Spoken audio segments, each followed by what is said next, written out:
হে আমার প্রিয় ভাইয়েরা, মানব জীবনের এই সাগর ভরা প্রয়োজন, দিন পাওয়ার প্রয়োজন যেন সুন্দরভাবে পূরণ হয়। কেউ যেন এই সাগর ভরা প্রয়োজন পূরণে ক্ষতিগ্রস্ত না হয়, এই উদ্দেশ্যকে সামনে রেখে আল্লাহ তাআলা যুগে যুগে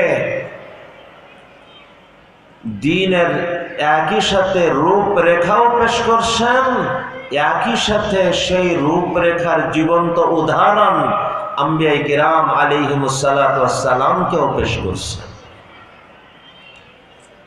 মানব জীবনের এই সর্বসেরা প্রয়োজন, দ্বীন পাওয়ার প্রয়োজনকে পূরণ করার লক্ষ্যে আল্লাহ তাআলা আবাদি নিজাম, আবাদি ধারা, একই সাথে দ্বীনের ওই রূপরেখাও পেশ করছেন, ওই দ্বীনের রূপরেখাও পেশ করছেন, আবার ওই রূপরেখার জীবন্ত উদাহরণ আম্বিয়া কিরাম আলাইহিমুস সালাতু ওয়াস সালামকেও সাথে দিয়েছেন। এই ধারা চলতে চলতে শেষ আমাদের সময় যখন আসলো, আল্লাহ তাআলা আমাদের সামনেও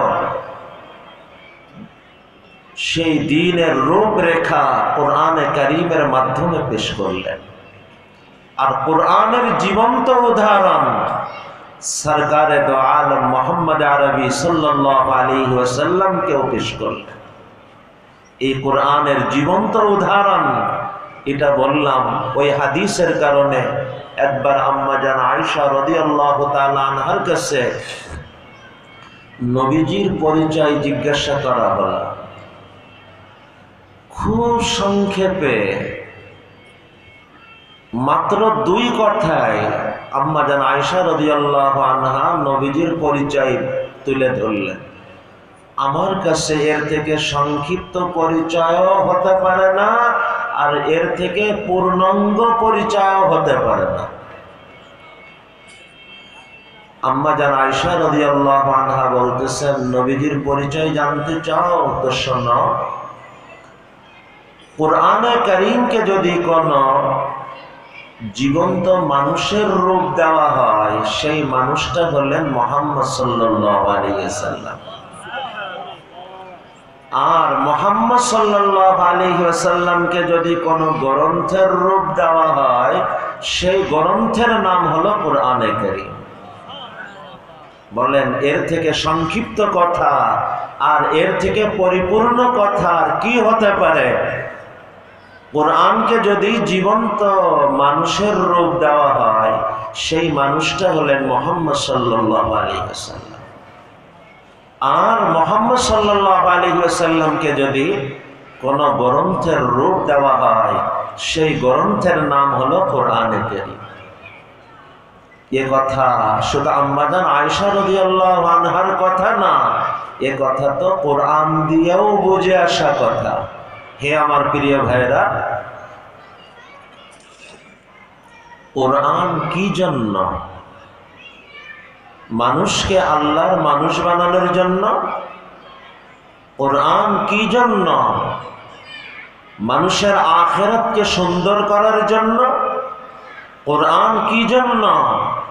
সে যেন আল্লাহকে সর্বোত্তম রূপে সবথেকে বেশি ভাবে আল্লাহকে স্মরণ করতে পারে, যিনি তার স্রষ্টা, যিনি তার মালিক, যিনি তার রিজিক দাতা, যিনি তার রব।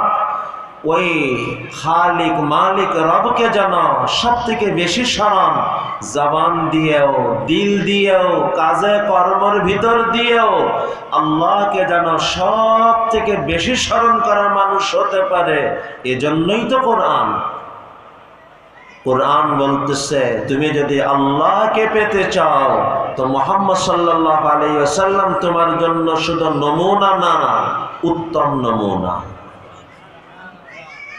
তুমি যদি আখিরাত বানাইতে চাও তো মুহাম্মদ সাল্লাল্লাহু আলাইহি ওয়াসাল্লাম তোমার জন্য উত্তম মাইলফলক। তুমি যদি আল্লাহকে সব থেকে বেশি স্মরণ করা মানুষ হতে চাও তো মুহাম্মদ সাল্লাল্লাহু আলাইহি ওয়াসাল্লাম তোমার জন্য উত্তম নমুনা। লাকাদ কানা লাকুম ফি রাসূলিল্লাহি উসওয়াতুন হাসানাহ। কার জন্য? নবীজি উত্তম উদাহরণ, উত্তম নমুনা, উত্তম মাইল ফলক কার জন্য?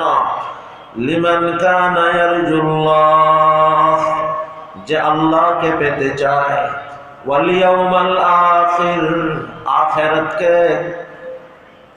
গড়তে চায়, আখিরাতকে সুন্দর করতে চায়। ওয়া যাকারাল্লাহ কাসীরা, ওয়া যাকারাল্লাহ কাসীরা, আল্লাহকে অনেক অনেক স্মরণ করতে চায়। তুমি যদি আল্লাহকে পেতে চাও, মুহাম্মদ সাল্লাল্লাহু আলাইহি ওয়াসাল্লামকে অনুসরণ করো, আল্লাহকে সর্বোত্তম রূপে পেয়ে যাবে। তুমি যদি আখিরাত সুন্দর করতে চাও, মুহাম্মদ সাল্লাল্লাহু আলাইহি ওয়াসাল্লামকে অনুসরণ করো, তোমার আখিরাত সর্বসেরা আখিরাত হয়ে যাবে। তুমি যদি আল্লাহকে সবথেকে বেশি স্মরণ করার মানুষ হতে চাও, জবানেও স্মরণ করা, দিলেও স্মরণ করা, কাজে কর্মেও স্মরণ করা, মুহাম্মদ সাল্লাল্লাহু আলাইহি ওয়াসাল্লামকে অনুসরণ করো, তুমি আল্লাহকে সবথেকে বেশি স্মরণ করা মানুষ হতে পারবে। হে আমার প্রিয় ভাইরা, এই নবীজি সাল্লাল্লাহু আলাইহি ওয়াসাল্লামকে সামনে রেখে আমি আপনাদের সামনে আজ 4টে দাওয়াত দিতে চাইতেছি। আর এই 4টে কথার পরেই আজকের কথাকে আমি শেষ করতে চাইতেছি। হে আমার প্রিয় ভাইরা, এই মুহাম্মদ সাল্লাল্লাহু আলাইহি ওয়াসাল্লাম, নবীজি সাল্লাল্লাহু আলাইহি ওয়াসাল্লামকে সামনে রেখে আপনাদের কাছে আমি কয়টা দাওয়াত দেওয়ার নিয়ত করেছে? 4টে। এই 4টে দাওয়াত সুন্দরভাবে বুঝে নেওয়ার চেষ্টা আমাকে রাখতে হবে। আল্লাহ আমাদের এই 4টে কথা বুঝা গ্রহণ করার তৌফিক দান করেন। 1 নম্বর, হে আমার প্রিয় ভাইরা, দৈনিক একবার করে হলেও আল্লাহর কাছে দোয়া করব, মাওলা আমার ভিতরকে আমার নবীজির ভিতরের মতো সাজায় দেন। মাওলা আমার বাহিরকে আমার নবীজির বাহিরের মতো সাজায় দেন। হে আমার প্রিয় ভাইরা,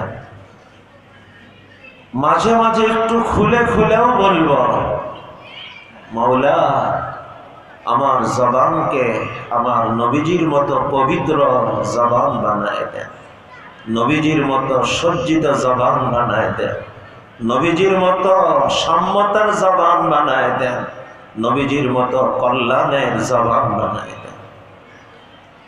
আল্লাহ আমার দৃষ্টিকে নবীজির মতো পবিত্র, নবীজির মতো সজ্জিত, নবীজির মতো সম্মতার, নবীজির মতো কল্যাণের দৃষ্টি বানায় দেন। মাওলা আমার চিন্তা ভাবনাকে নবীজির মতো পবিত্র, নবীজির মতো সজ্জিত, নবীজির মতো কল্যাণের ভাবনা বানায় দেন। মাওলা আমার ভিতর আমার বাহির, আমার ভিতর বাহির আমার নবীজির মতো সাজায় দেন, সাজায় দেন, সাজায় দেন। আমার এই দোয়া যদি কবুল হয়, বলেন আর জীবনের কি বাকি থাকবে? আমার ভিতর আমার নবীজির মতো আল্লাহ সাজিয়ে দেন, আমার বাহির আমার নবীজির বাহিরের মতো সাজিয়ে দেন। হে আমার প্রিয় ভাইরা, এই দোয়ার পর দ্বিতীয় নম্বর, দ্বিতীয় দাওয়াত, নবীজির সাজ গ্রহণের জন্য দোয়া তো করলাম, এখন নবীজির সাজ কি ছিল এটা জানার চেষ্টা করতে হবে না?